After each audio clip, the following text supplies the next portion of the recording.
you're joining me tonight. It's tea time, 8 o'clock on Monday. It's June 15th. And I'm going to talk about my weekend really quick, and then I'm going to get to my guest because you know my hour goes fast. Well, what can I tell you about this weekend that's exciting that, you know, hasn't happened in the past weekends is my girl Kristen Tinsley, who's watching, came on over on Friday. She was my first guest in like 3 months, and we did some hanging out in the backyard, social distancing. We had some food. We had a little alcoholic beverages. We had a very nice day. No hugging, no kissing. For an Italian, that's so hard for me not to do. You have no idea. But we had a great time hanging out in the backyard on Friday. Saturday, what did I do Saturday? Saturday, I actually watched Kristen Tinsley's show on Zoom. She had comics on couches, and the show was very funny, and it was very good. I'm very proud of her being a very aggressive producer on Long Island here. And Sunday was laundry day. You know, we all have to have clean underwear, even though we're not wearing too many clothes these days. But that was my weekend, and I'm going to say hello to Marianne Maisano watching. Hello, boom, boom. We're going to talk about the Italian chicks. Real quick, I'll talk about the Italian chicks. Bobby, if you want to throw up that flyer for me real quick. The Italian chicks. You know I'm in the Italian chicks, and we're doing a show via the Metropolitan Zoom. It used to be the Metropolitan Room in Manhattan, is now Metropolitan Zoom, and it's on June 27th at 9 p.m. So if you go to ItalianChicks.com, you will see the link. Order tickets, they're going fast. And it's going to be a very fun show. We have Gianna Messina. We have Cara Amore. We've got Julia Branda. We've got Regina DeChico, Marianne Boom Boom Maisano, and myself. It's going to be very interesting, fun, and I can't wait. It's going to be, be our first, show, which isn't live in front of an audience, but we are going to have live people. They're just not going to be in front of us, but they'll be watching. So listen, let's get to my guest. Oh boy, am I excited. I have Maureen Langan on my show. She's a stand-up comic. She's a writer. She's a radio talk show host. She has a very impressive resume. I'm a little nervous. As my Irish mother would say, that and $20 will get you over the George Washington Bridge, Thank you so much for joining me. You are not in New York or New Jersey. Where are you? Well, I live in New York City. I grew up in Jersey, but I'm out in the Bay Area, escaping the virus for a while with my Sicilian lover. Ooh, I've had one of those. But you're married to an Irish guy now, right? I am. Candace Tracy has now become feral. And as a matter of fact, tomorrow is our 13th wedding anniversary. Many more. Thank you. Yes, people say you're married. I say today I am. You never know. Gotta get the gift. It's just a roller coaster. You have your ups and downs, and it's just a matter of, staying on or getting off. So yeah. I always say, with this virus, they closed, one of the first things they closed was golf courses. And I say, had they closed them sooner, my marriage might have lasted. Yeah. Right. I got off the roller coaster. But...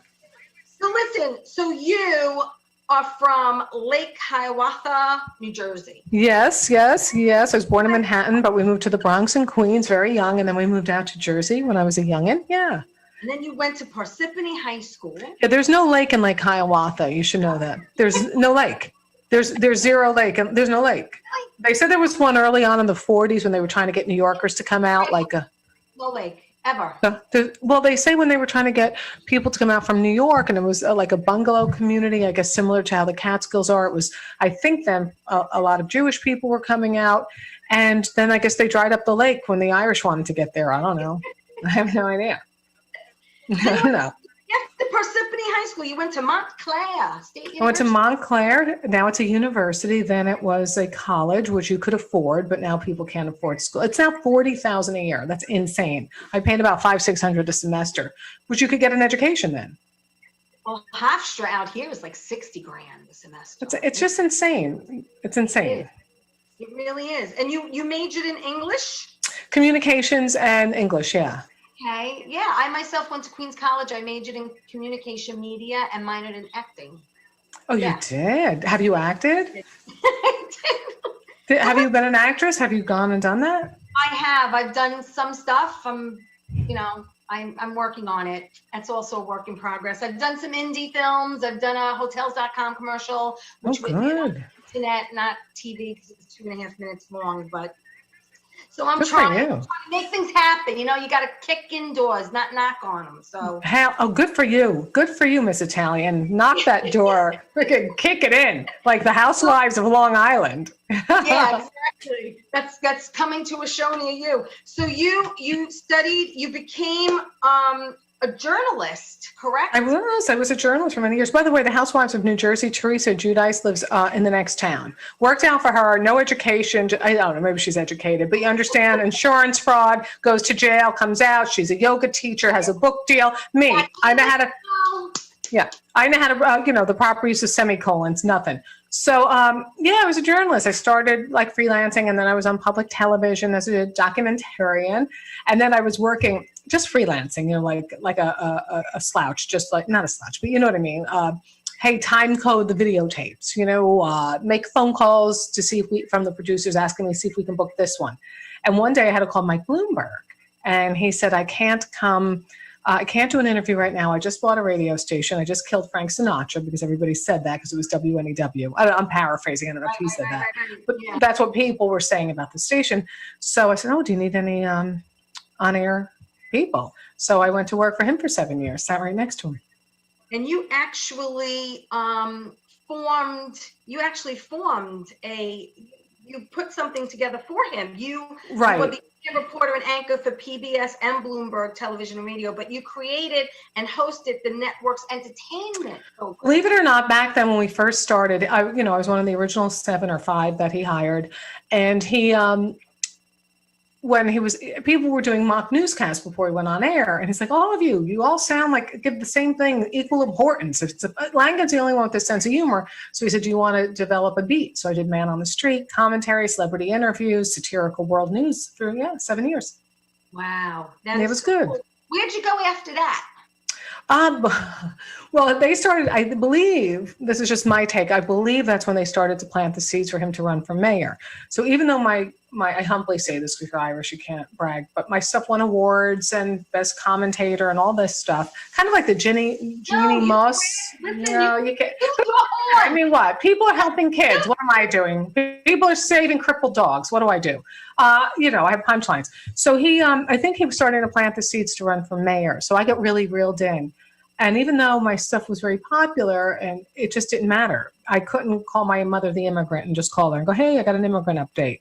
I just couldn't be controversial at all. So I say it was like the Ginny Moss of CNN type of thing. So I decided to start doing stand-up my last year at Bloomberg, banked some money, and then I left to do performing full time. What year did you start stand-up comedy? Oh, I started stand-up in 98. 98. And where was your first show? Stand-up. Well, I first did it when I was 21 years old, way back. And it was at some little bar, Good Times, I think it was called Good Times in Manhattan. And I was so frightened I didn't go back for 15 years. Yeah, I was really scared. Everybody's scared though. You have to know that you're going to puke and feel like you're going to puke constantly. That's the whole thing. So that's what I did. And then I took classes with Tim Davis at Stand Up New York. And that's where I really went up again for the first time. That's where I was too the first time. My girlfriends gave me comedy classes to the Learning Annex in the city. And I studied with Richard Mincer. And the first show was at Stand Up New York. I don't know Richard Mincer. Yeah. Well, you're talking, back in 1991. So it was. Oh, so you started before me. It was a long time. Yeah, it was a long time ago. Yeah. But you, who makes you laugh? Oh, Wanda Sykes makes me laugh. I love Wanda Sykes. She makes me laugh. Makes me laugh because she's funny and smart. And I just love her whole delivery and her likability, but I like her brains. She does. I mean, she's great. She does. Now, this might sound controversial, but if I can tell you this, and I'm paraphrasing again, but people say you can never make fun of rape. Rape is not funny. But she does a social commentary where it is funny when she says she wishes, how her voice is, I wish I had a detachable vagina. This way I could go out in the middle of the night jog. And I'm like, I'm sorry, mister. I left it home. I detached it. Meaning we don't feel safe as women going out. I could go to a ball player's room at 2 a.m. So really, it's a commentary about how we don't feel safe and we wish we could just leave at home so then we can go jog. So it is so funny. So. Right. I do a bit on I do a bit on how men's penises should be detachable. Okay, there you go. My mother always said to me, a man has two heads, the one up here, one down there, and that one down there gets him in trouble. So I said a man's penis should be detachable before they leave the house. My husband says, "Oh, I'm gonna go out with the guys tonight." I'm like, "Come here, come here, come here." Give me here. See, the difference between the Italians, we didn't acknowledge reproductive organs in an Irish family. My mother wouldn't have been able to say that. I talk about how, we're very warm and loving and touchy and feely, and, there's a difference. Yeah, we're not like that either. Okay. So, I mean, I am, but you know what I mean. We're not like, oh my God, come here. A Sicilian, now you are, Maureen. Now you are. I'm with a Sicilian American, and huh? He brought you over to the touchy-feely side. Yeah, he's. I actually brought him out of his shell a bit. He was very stoic, but he's a great guy, and you know what? Nobody's ever been better to me in my life, ever. Not even close. That's all that matters. That's all that matters. I want to also let people know that you mentioned you won the MAC award-winning comic, and that you also were on Broadway with Rosie O'Donnell. You opened for Stephen Wright, Dennis Miller, Joy Behar, Jordan Sparks, and Gladys Knight. Yeah. Oh my God. Right. Yeah. You also appeared at Gotham Live on HBO, Red Eye, Comics Unleashed, the Paramount picture film Marcy X. So I was on like 3 seconds, and I built it up so funny. It was so insane. I want to know. Listen, you're one of six kids. Growing up in Jersey, your mom's Irish. She's got an Irish brogue, doesn't she? Yeah, she does a bit. What are you doing? Making a fuss. And your dad was a garbage man. Oh yeah. He's a retired New York City sanitation worker. Yeah, from the South Bronx, 139th and Alexander Avenue. Yeah, he's a character. And you do or did, I don't know when the last time you did it. You can tell me, but you did a one-woman show called "Daughter of a Garbage Man," directed by David Ford, and. I mean, it got great reviews. You traveled with it. Yeah, I did. One person shows a lot of work. I mean, it's a lot of work, and David Ford is out in the Bay Area. So I was out here for a while when I got unmarried, and I worked unmarried. I don't like the word divorce, unmarried. And I just escaped New York.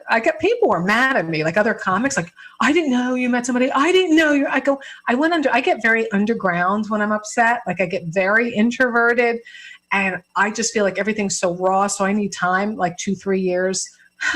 My mother didn't know I was separated for 2 years. My mother did not know I was separated for 2 years. Wow. I know, because if it worked out, you don't want to say anything. And then when it's over and you meet somebody new, it still feels so awkward because that part of your heart and your body and your mind still feels, so you have to get okay with it in your own self. So I didn't share any. So friends are like, I mustn't be a true friend if you didn't tell me. I'm like, I didn't tell anyone, and other friends are like, oh, I'm always here for you.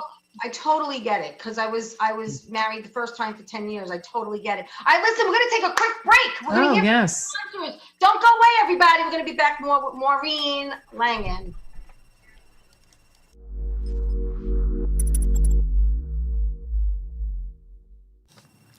Today's show is brought to you in part by Tavolo Kitchen and Pizza, located at 1919 Wantaw Avenue in Wantaw. Hey, there's something for every night of the week. Tuesdays, pasta night. Wine Wednesdays. Friday, live music from 7 to 10. Sunday, brunch. So check them out at 516-308-4892 or www.tavolokitchen.com. They're also on Instagram. They do catering and private parties. So where do you want to go tonight? Are you bored? Oh my God!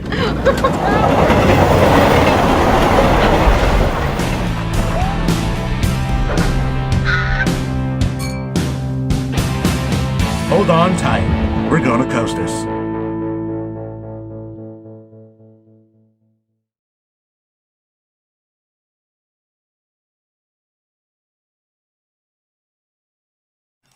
Hey everybody, welcome back with Tea Time. I'm so glad and excited you joined me tonight. I'm on with Maureen Langan. She's a stand-up comic, a writer, a radio talk show host. She's done it all. She's been out there entertaining people.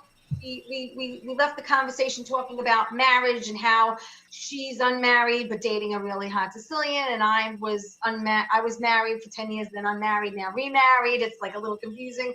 But we were talking about your dad in a one-woman show, and I want to ask you, how long did it take you to put together a one-woman show? Because that's no joke.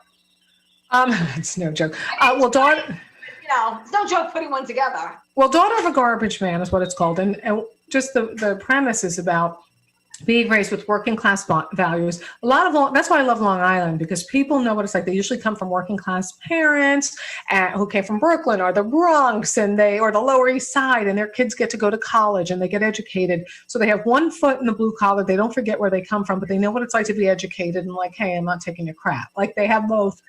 And so when I looked at what's happening, this is this is really, before things got really crazy in the past year in our country with all these social issues. But I talked about the biggest reality nightmare at the time was the housewives and the Kardashians. So it juxtaposes working class values and being told to develop your brain when you see these people getting book deals. And I studied English, and they have nothing to say. Like Kim Kardashian's book is a book of selfies. That's a photo album. And I always say my mother should have told me, she should not have told me develop your brain. She should have told me dance with poles while you still have the body to do so, because that's the path to success. But then I take you on a deep journey on who they are as people, with their strengths, their struggles, their secrets, how it affected me, some of the crap I went through. And it's funny. I always take up to the funny, but in the roller coaster.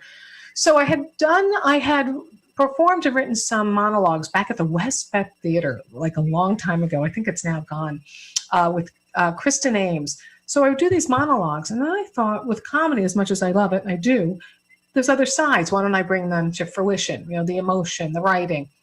So I worked, when I got unmarried, I disappeared, and I went to San Francisco, and I worked with David Ford, who's the king of solo artists, director. What made you move there initially? Well, I went out to perform in the San Francisco comedy competition, and then I was back. I was just a vagabond. I'm, traveling as a comic. Have great friends in LA, some great comics. So I'm like crying on their couch until, 3 days in between gigs, and I'm on a plane to Florida. Then I'm back in New York. I mean, I was just a vagabond, but I came up to, not vagabond sounds like, I wasn't. I just kept on the road to keep my mind occupied. So I went to a garden party. No, I didn't go to a garden party. I went to San Francisco, and I met somebody as a friend, and then later we became more than friends, the Sicilian. And so I stayed in that area for a bit. I found a little place to stay, worked on the one-person show, went on the road for comedy, but used that as my base. So, it took me, I think working with David, because he makes you go deeper, I think it took me about a year of working with him, a couple days a week. And then I workshopped it at the Edinburgh Fringe Festival for a month, and then came back and saw, I got to work on this and that, and then put it up at the Marsh Theater in San Francisco. I'm sure it was very cathartic, but when it was done, did you have like a good laugh or a good cry? I a lot through it too. It just feels so vulnerable. It's so vulnerable. I'm not an actress, but I become like going to therapy in front of hundreds of people. I would say it's different than that. And I'll tell you why, T, and here on Tea Time. The reason is because you have to be okay. You can't be doing this for therapy. You have had to work out your therapy and worked out your shit. Because when you do a one-person show, the audience has to be okay. And if you're not okay, they're not. Right. So, but it's still vulnerable because you're going to places inside yourself, and you're like, oh boy, here we go with 2 scenes that are very hard for me to do. I'm like, why am I doing this? Just go off the stage. Just tell them you got to go. I got to go. But yeah, so. And you talk about your dad says, I love you to guts. Oh, I love your guts. Yeah. When we were kids, and you go, I hate your guts. You go, but I love your guts. And I'm like, oh, that's so gross. Well, if I love you, I got to love all of you, your guts included. So that's really the whole thing too about the show. It's about loving people for their guts, their ugly, their bad, the good, all that. Right. The good. Yeah. Yeah. You were also, you did I'm sorry, I just lost my, hold on. I got to put That's on right. I'm here for you, T. my readers, my readers. Me too. I'll do it with you. You Oh, Molly. combined your comedy skills with your journalism. Yes. And, you know, like you said, you've done talk show circuits also. Where do you feel most comfortable and where do you have the most fun? Well, of course, I love stand-up. And I'm not joking. Long Island is my favorite place to perform. Truly. No joke. It is. Truly, truly. I like being a broadcaster. I was that for so long, even though I've been doing comedy for so long too. I had a talk show in San Francisco for 7 years, Bloomberg 7 years. I love, like, I want to know what you're about. I want to know, you know, I'm very fat and I love the wit that comes in the moment when you're not. I love theaters though. I love performing at theaters. You know, if I had that kind of following and career, that would be a godsend, because right now you can't make fun of anything. Everybody's politically correct. Whereas if you're Kathy Griffin or Bill Maher or you're Dennis Miller, people are coming to see you because they know what you're about. So they're not going to heckle you and go, F you, you know. Right. But I do love stand-up. So I love broadcasting and I love stand-up. Those are the things I love. That's good. I want to also discuss with you, well, you know, you do the one-woman show, and I have to bring up a quote. A quote. A quote. And I'll tell you who said it. I know you know who said it. But Yeah. About your one-woman show, a daughter of a garbage man, he said, Maureen is to comedy what James Brown is to soul. Oh, yeah. And the late, great Jerry Stiller said that.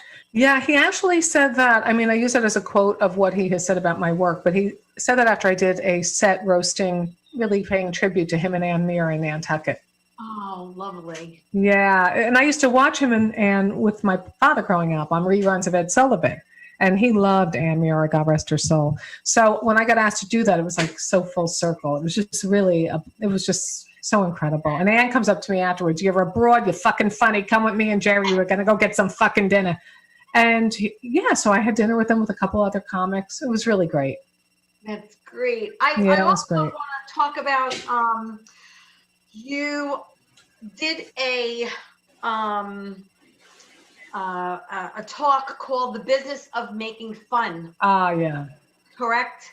Yes. And I watched it, and I tell you the truth, I'm going to share it if that's okay with you. Oh, thank you. I would love that. Thank you. Share it so people could actually watch it on my page.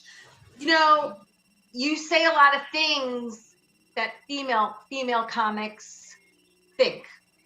And I think a lot of female comics are afraid to say something.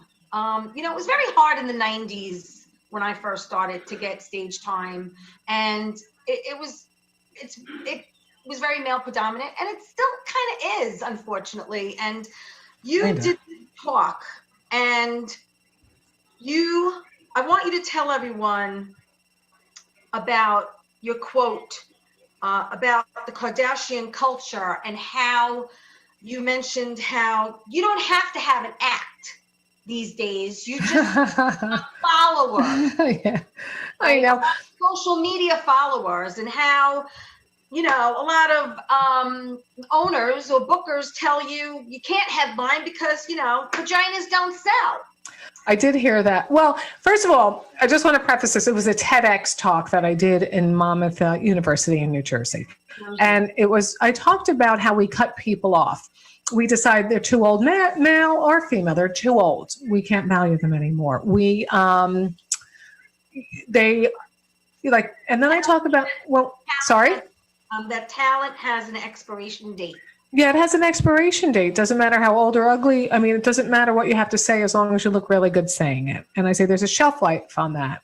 And I go lambaste some of these reality stars. But I look at people like Julia Child, who didn't get her television show, and she got a book deal around the age of 50. Phyllis Diller didn't start stand-up till she was around 38. And we censor people. And then you think somebody like George Carlin, with his brilliance, would he fit the sitcom look? I hope to God he would still have been as successful.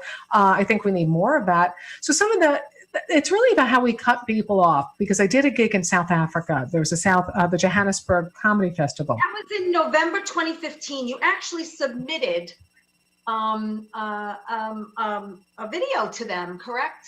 What I did was I submitted a video to, there was this, I sound like I'm fancy pants. I'm not. This is like, I submitted a video and I went, no, it's not like that at all. You just, the luck of the draw sometimes in this business. I submitted a tape to the Montreux, not Montreal, Montreux, Switzerland comedy festival.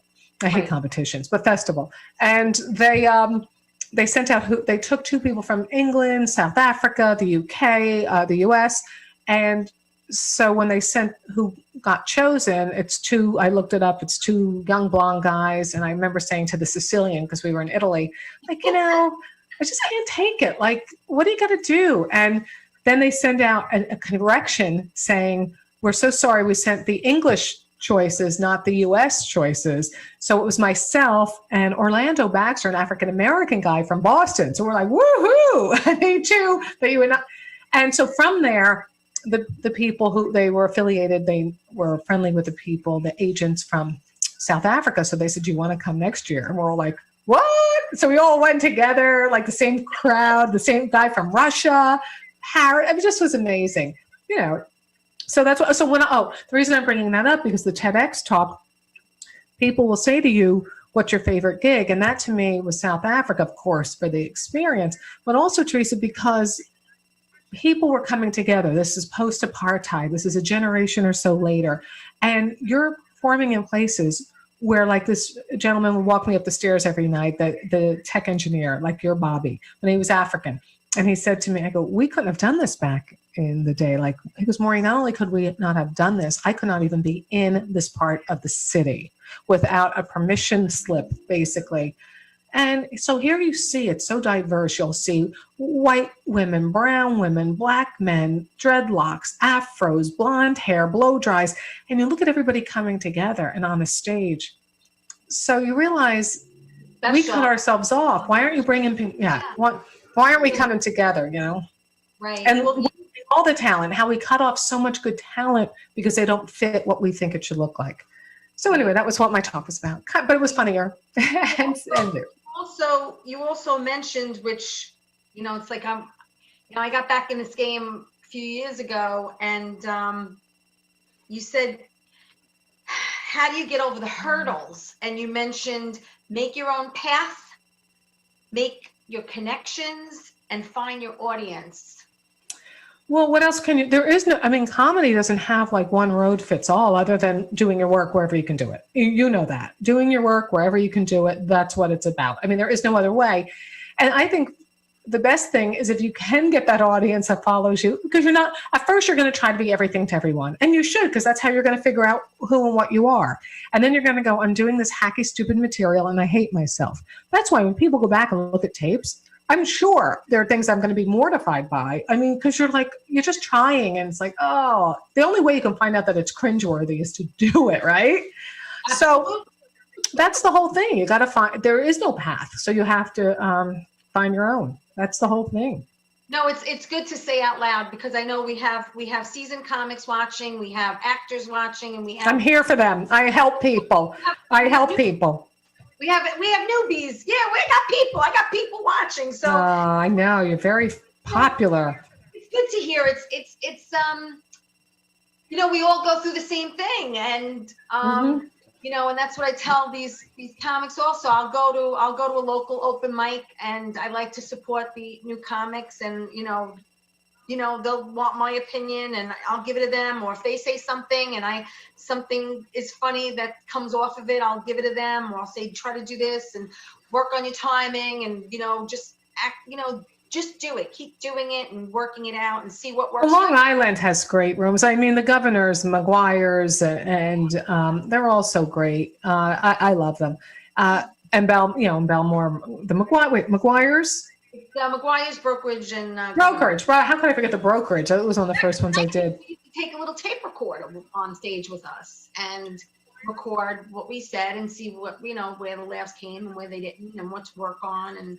But isn't it fun hanging with comics and you tag each other? Not like you should do this, but more like, oh my God, gee, try this. And you'd be like, nah, that's not my voice.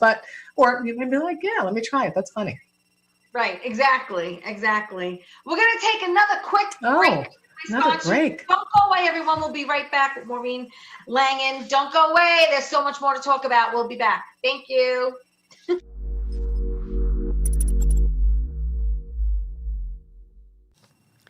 Today's show is brought to you in part by Tavolo Kitchen and Pizza, located at 1919 Wantaw Avenue in Wantaw. Hey, there's something for every night of the week. Tuesdays, pasta night, wine Wednesdays, Friday, live music from 7 to 10, Sunday brunch. So check them out at 516-308-4892 or www.tavolokitchen.com. They're also on Instagram. They do catering and private parties. So where do you want to go tonight? Why don't we go to Coasters? Oh, cool. I heard it's a great place. Let's check it out. Yeah, definitely. All right. Oh, my God.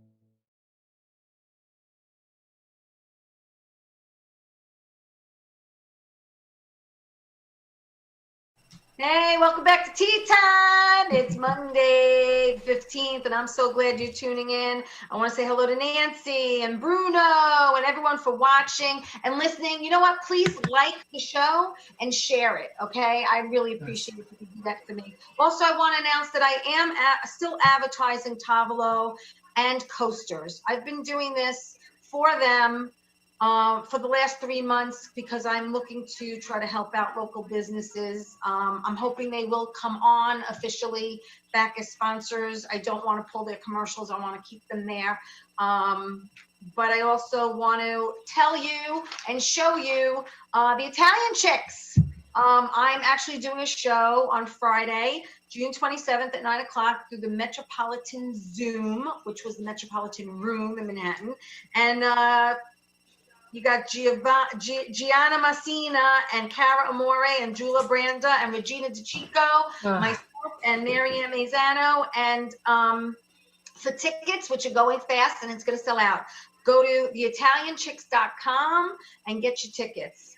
It's going to be a great show. It's not just comedy. It's more than comedy. So we do song parodies, and Marianne does more music, and it's going to be a lot of fun. I'm excited, looking forward to it. Also want to say that Coasters and Tavolo do have pickup and deliveries. So please support your local businesses.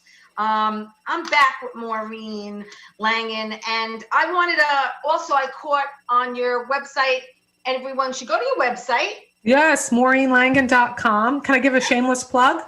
Sure, go ahead. It's also don'tmakemehate.you.com. I have all these masks and lots of products that say "Don't make me hate you." I have mugs. I'm not joking. You go to my website, the store's there. It's the store. You just go Maureen Langan or Mo Langan, and the store's there.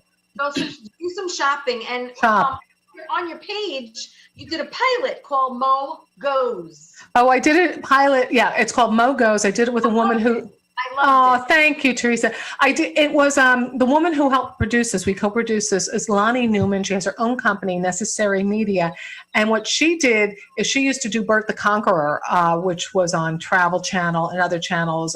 Bert Kreischer, a comic, and so we put this together. Which by day I travel as a comic.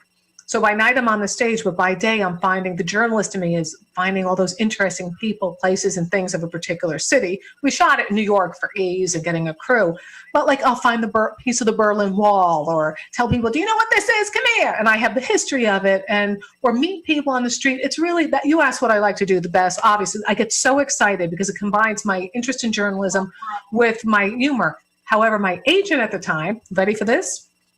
He goes, I love it. But what are we going to tell the networks about your age? Oh, Lord, have mercy. I said, well, why don't you tell them I'm the most haggard 18-year-old or the hottest 90-year-old you've ever met? Or I could sue you, but would I still have to give you a commission, right? So, wow. Terrible. This is the freaking crap I'm talking about. There's a comic, Jimmy Tingle, in, go ahead.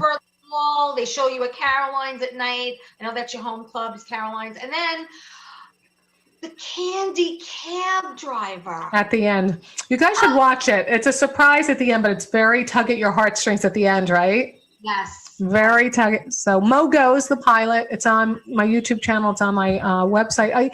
I'm very proud of it. It's, just go to my videos because It's great. we were, It's yeah, great. When you went down to Wall Street and the thing with the bull, yeah, the Bulls balls, yeah. I didn't know if you rub them for luck. I had no idea. Did you see the poor older middle-aged woman who was like, I'm like, let me grab your purse. And I'm thinking, no New Yorker would hand you her bag. She handed me her purse. I go, you go in there and you enjoy yourself, Clara Bell. You go in there. Somebody goes, Maureen, was that really her name, Clara Bell? I go, I don't know. I gave her the name. What are you talking about? You have to take control. I'll hold your purse, and I'm thinking, oh, she is so from out of town. Right? It's fun. I hope people watch. It's only 5-6 minutes long. It's great. It's great. I'll see if I could share that too. But I want everyone to go to your Langan.com and go to her page. There's so much to see on your page. You have Thank videos. you. You're doing stand up at, I think it was at Gotham, if I'm not mistaken. Yeah. Oh, yeah. Gotham Live. Yes. Yeah. And then you have, your reel, which is very, very, very impressive. I'm getting so old, though. It's like, how old is some of that? I did the Dry Bar. Dry Bar is coming out. The comedy in front of Mormons. That was good. That's coming out in the fall. Clean and clever. Oh, go fuck yourself, Theresa. Am I allowed to go? No, I'm joking. I'm like, yeah, I can be a little edgy. We have a lot of the same friends. I like Marianne. So nice. Your friend Marianne. Marianne is great. With all the years of feminism behind us and more to come, why do they still say female comic? You mean they can't tell? Yeah, she's got an issue. Female comic, I get it. What's the matter? I do get it. She, Marianne. Oh, why you call people female comic instead of just comic? Yeah, I'm with you, Marianne.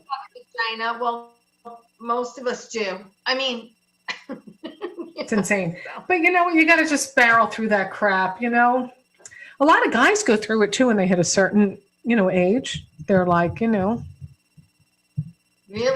Oh, yeah. I have friends who are like, Maureen, I know it's hard to be a chick doing comedy, but, hello, I'm over 40, they'll say. And I'm like, all right. And I started to tell you before, Jimmy Tingle, who's a political commentator, comic in Boston, ran for lieutenant governor of Massachusetts, used to be on 60 Minutes, too, as a commentator. He's trying to sell his show to Netflix and Showtime. And, you would think it would be like a no-brainer. Right. There's a lot of yeah, that are looking to do it. They're looking to do the same thing. They are. You're actually performing with a mutual friend of ours, John LaRocchia. Oh, I hate him. John LaRocchia. The Laughter Saves Lives. October 3rd, God willing, with this crazy virus crap. John LaRocchia does so much good for so many people. And I used to work Sundays for 7 years. So as soon as I had my Sunday off, which was literally the first one, I said, John, can I go and do the veterans homes? He does the veteran home in Queens. Mm-hmm. And he's just, he does a lot of good for a lot of people. Yeah, I'm hoping to get him on my show on July. I gave him a date in July, so I'm waiting for him to get back to me. But yeah, he does. I've done some shows with him, and his son also has a website where we do parodies. We did parodies. We do little skits and joke shows. Yeah, it was called The Shitty Garage Sale. The Shitty Garage Sale, and I played the wife, and Pat Marone played my husband. John played a patron, and it was just, oh, look at this shit. This is some good shit. They got some really good shit here, and let's bring this home. And it was just fun to do and work with John and his son, and we actually filmed it at John's house. So. Well, when you see John next, I could tell him myself, but just to bust him, just say, Langan said, do you always have to have 14 people on every show you do, at every VHW hall, at every Elks Club? Langan, you'll be going on in 3.5 hours. Hopefully he'll be watching this. I don't know. I don't see him on. I see Jeff. Hello, Jeff Bosey. But yeah, I'll make sure he does see this. He's a great guy. I want to know any funny stories with some comics, like maybe Rosie or. Oh, Rosie was so nice to me. Rosie, okay. So Rosie O'Donnell. I love Rosie O'Donnell. She grew up in the big Irish Catholic family out on Long Island. She had a tough life. I love her. People get mad when she decides to get political or have her own opinions about things. You know what? She's still that lovable, wonderful, generous person, but she's allowed to go have, not just always be that. People are multidimensional. Anyway, I love you, Rosie. I'm here for you. It's Maureen Langan. I have my own show Monday through Friday, Hanging with Langan. Rosie, I'm here. So I love her. So anyway, the New York Comedy Festival run by Caroline's. They take over New York City, everything from the Beacon Theater, Carnegie Hall, Caroline's. So Rosie O'Donnell was to perform at Town Hall, a theater on West 40-something. So I said to Caroline, could I open for her? I mean, I was like, ooh, is there a chance? You're like, oh. So she said no, because not me. And she just said, no, she has her own openers, Judy Gold and Wendy Liebman. I said, oh, of course she does. So gets closer. She decides she just wants to host, not headliner show, not just host, hosting. So she needs more comics on the show. They call me and they say, you can go on the show beside myself. But you stay quiet when you get there because, you're not in her inner circle. So you're just like, hi, thank you for having me. I wind up having a very good set, gay-friendly audience, Long Island, So she invites me up to her home to be on her radio show. And they send a car. And the car is going up to Rockland County. And we're going through a gate, on the Hudson River. And I see 5 little houses, or 5 houses, not little, 5 homes. And I said to the driver, which one is Rosie's house? And he said, all of them. I said, all of them? She has the family house, the craft house, the radio house. So when I did the interview with her, I said, I can't believe you have 5 houses. And she said, well, and I think she's still there, but she said, yeah, I'm thinking of maybe, selling them. I go, you can't sell them. She goes, why not? I said, because other than the Kennedys, you're the only other Irish person I know with a compound. So I'm just grateful to how gracious she was and how down to earth and lovely she was too. I've only heard nice things about her. And when I had Joey Cola on. Oh, come on, Joey Cola. Love him. There's a lot of giving and a lot of things behind the scenes that people don't know about. Yeah, he was telling me that too. Yeah. I don't know. I just like her. I want to hang out with her. I don't have to hang out with Madonna. That's her friendship. That's between them. I honestly just want to hang out with Rosie. She could teach me how to craft. I don't really want to craft, but if that's what she wanted to do, I would do it. If that's what she wanted, I would. Even though there's been an industrial revolution, I would do that stuff with her. I want to tell everyone that you do have your own show. I do. Monday through Friday at 3 p.m. On Facebook. It's the Hanging with Langan page. Yes. Right? It's a Hanging with Langan page and my timeline as well. I'm just trying to gravitate people to the group, but it simultaneously goes to both Maureen Langan. So listen, you do, and it's about a half an hour, right? Yeah, about half an hour. Yeah. Roughly. Sometimes it goes to 40. It depends. Next week we have Kathy Ladman on, and I have Tom Dreesen, who was on The Tonight Show over 60 times. And I just have a nice cast of characters all week long. It's nice. And, I have to tell you, I give you a lot of credit because I know I do this once a week. Yeah. For almost an hour, 55 minutes. And I try to do as much research on my guests as I can. You can see you do. And thank you. And, but doing it 5 days a week is no joke. It really isn't. And you're doing everything on your own right now. And well, Bobby's going to help me. I have a feeling. Yeah, he's the best. He really is when it comes to helping people. And, but did you have on Peter Bales? Because I know Peter Bales, Long Island guy, comic and PhD, professor of history at Queensborough College, comes on Thursdays, and we do History Tales with Peter Bales. And he's on every Thursday, Peter? Almost every Thursday. If I don't put him on a Thursday, he'll have my head. No, he's so good. I asked him to be a regular because I love what he does, and I like history. Peter teaches comedy over here in Belmore at the brokerage. Yeah, along with Steve Lazarus. Yeah. And Rich Walker. Good guys. The good trio. And so Peter's great. And I've worked with his wife Peaches a lot. Oh, I love Peach. Yeah. Oh yeah, I love that. How can you not love her? She's such a real deal gal. I love her. Love her. I actually met her back, I think in the 80s in Bayside. She was doing karaoke at some bars on Bell. That's how I originally met her. It's great. Bars on Bell, is that like on Bell Boulevard? That's what I thought. Yeah, that's what I thought you meant. It's so funny because you're going out, like it's Bell. It's fun. No, I know. It's like here when I'm in California and you say I'm just busting. People like, you just what? Like they don't know like busting your balls. Like you're like, you know. They don't get sarcasm. It's so sad. It's lonely at times. Yeah, I know, because you have to. Now, where is your Sicilian originally from? The Bay Area. His mother was from Atlantic City and his father was in the Navy, but San Francisco. Yes. And has he ever, and I'm sure he's come to the East Coast with you before? Sorry? He's come with you to the East Coast before? Oh, yeah. No, we're together. He prefers the West Coast. Do I or does he? He. Well, this is where his life is. This is where he grew up. This is where he spent, and it's beautiful. Like I can go out for hikes, and there'll be people a quarter mile away, and they'll jump into a tree because of the virus. I'm like, we're okay. We're nice they're respectful that way. That's nice to hear. I know, but it's a little insane. But no, I'm very respectful to Matt. Believe me, I am. Yeah, show him the mask again. I want to. Oh, thank you so much. I sell these masks on my "Don't Make Me Hate You" store. They say don't make. How you came up with the "Don't Make Me Hate You"? Because I don't want to hate people. They make me hate them. And I also have coffee mugs, tote bags, T-shirts. I got all of it. It's all there. My friend Bob set up the whole store for me. No, I just don't want to hate people. They make me hate them. They say stupid things, and I don't want to hate them. It's like the woman on the airplane. You start out liking people, right? And then they kamikaze into your space. You're like, what the hell just happened? What's going on? There's a woman on the plane behind me. This is all true. She starts spritzing cinnamon. I'm like, lady, what are you doing? In a trapped airplane.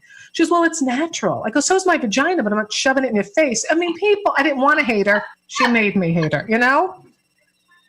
Oh my God. That's where that stuff comes. Or like this guy, I had a car accident. I'm all right. Don't worry, anybody. But he smashed into the back of my car because he was on his cell phone, his music blaring. He's stoned out of his mind. He gets out. He calls me dude. Dude, I don't know what happened. With his man bun, his little twat knot. He's like, I don't know what happened. I go, what happened is your mother forgot her birth control in 1997. That's what happened. See, I don't want to hate him. He made me hate him. That's it. And that's the show I was supposed to do in Edinburgh in August. I was going to go back to the festival and do a comedy show called Don't Make Me Hate You and go through all of these things.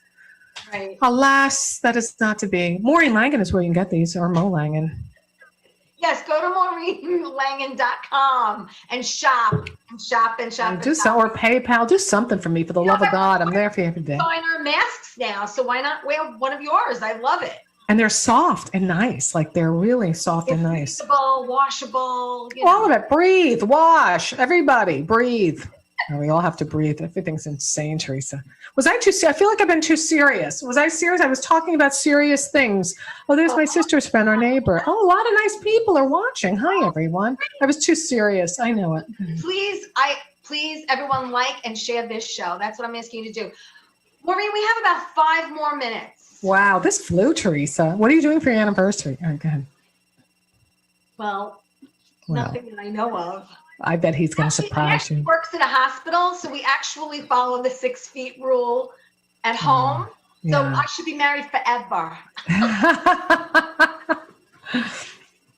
Well, happy anniversary. Thank you. Appreciate it. But back to you. We have 4 Yes. minutes. 4. What do you want to plug, or what do you want to talk about? Is there another funny story you want to bring up real quick? Really quick, do I have a funny? Oh, well, I can't get political. I don't want to get political because people get crazy. Don't talk about religion or politics. No, I did not do this. I did not. Politics. I call it politics. It's too much, man. And I'm some days like I won't wipe out a village, but some days I'm like I can't. I want to block people. Today I had people. You deleted people. I know. I tell you, someone said I'll just say one thing. Someone said, I can't believe I know someone for 35 years. And now they want nothing to do with me because of political views. Mm-hmm. And isn't there a way that this can't happen? Like, right. Why is this happening? And I said, well, I thought we could all be adults and have an adult conversation, but it seems that with certain people you can't. So you know what, too? I'm estranged from a dear friend of 30 years, and I think she thinks it's politics, and I think that's what scratched the surface. It definitely did. But for me, I knew there was something going on beneath it, and I just wanted to know what's this anger. And I guess we couldn't go there. But I think it's when people throw out things that have nothing to do with the politics. You're like, wow, you really felt that way about me. That's what breaks your heart. Oh, really? Yes. So what do? You're like, wow. You didn't. You thought you were like this, and you realized maybe you weren't. And you're like, oh man, that's what hurts. But if you do feel a certain way, because actually something happened to me not that long ago. I put up a video and someone commented and I was like, wow, is that how you really feel about me? That's what hurts. Yeah. Why couldn't you do it in a PM? Why couldn't you send me the DM, PM, private message, direct message? Why did it have to be out there for everyone to see? Or why not a conversation, or say, this has been building up, or, this is what's beneath it, or this is why I'm so angry. Listen, what do I know? I'm not perfect. I can do things a lot better, but I'm very one about reconciliation. If somebody says, I'm sorry, I'm right there. But when you find out what people think about you, you're like, wow, what are you going to do? You just got to let people be. And I'm not perfect. I haven't gone about things right. I'm opinionated. I sometimes wish I didn't read as much as I do. I really think I should just really be a Kardashian if I could turn back time. But I will tell you this. You've really mastered this technology with the help of Bobby. I need my Bobby too. I got to find a Bobby. But you know what? It's so crazy. I'll share my Bobby. Please. But I was trying to connect Zoom to Facebook. It said I need a live stream, and it literally said this. I'm not even joking, Theresa, and I'll let you know this. The stream key can only be used for a single live stream, including preview of your stream. You need a new stream key to resume the stream every time you cancel or preview a stream. That's cut and pasted from a stream. So I finally type on Facebook, somebody help me. I'm going to jump off a bridge. Facebook bings me with a suicide prevention hotline number immediately. And I'm like, can you just bing me with a stream key, you freaks? A stream key. And then it's like, they torture you like an ex, like my ex, until the point because they're dismissing your feelings until you want to just smash their Tiger Woods figurine collection to bits and then think you're the lunatic when all you want is a stream key and a hug. That's it. That's all you want. That's all you want. That's it. Listen, we have 1 minute, and in this 1 minute, I want to personally thank you for Thank you, sweetheart. and doing my show for me. Thank you. This is the first time we're meeting, and Yeah. take time out of what you do, and you do it 5 days a week is a lot. And I really, you got time difference and everything else going on, and you're hot Sicilian with you, and I don't want to interrupt anything, but I do want to tell you. Thank you from the bottom of my heart. I do appreciate you doing my show for me. Thank you, Theresa. You were such a gem. Follow MaureenLangan.com. Please. Buy her clothing. Watch her Monday through Friday, 3 o'clock. Please. Everyone, thank you for watching. Thank you for tuning in. Go to theitalianchicks.com to get your tickets to see me on the 27th with my Italian Chicks. Thank you, Maureen, again for tuning in. Thank you, Theresa. I appreciate all the best to you and your great Italian show with the chicks because you're with talented gals there. All the best. Stay there for a minute. We're going to say goodnight to everybody. See you next week. Ciao.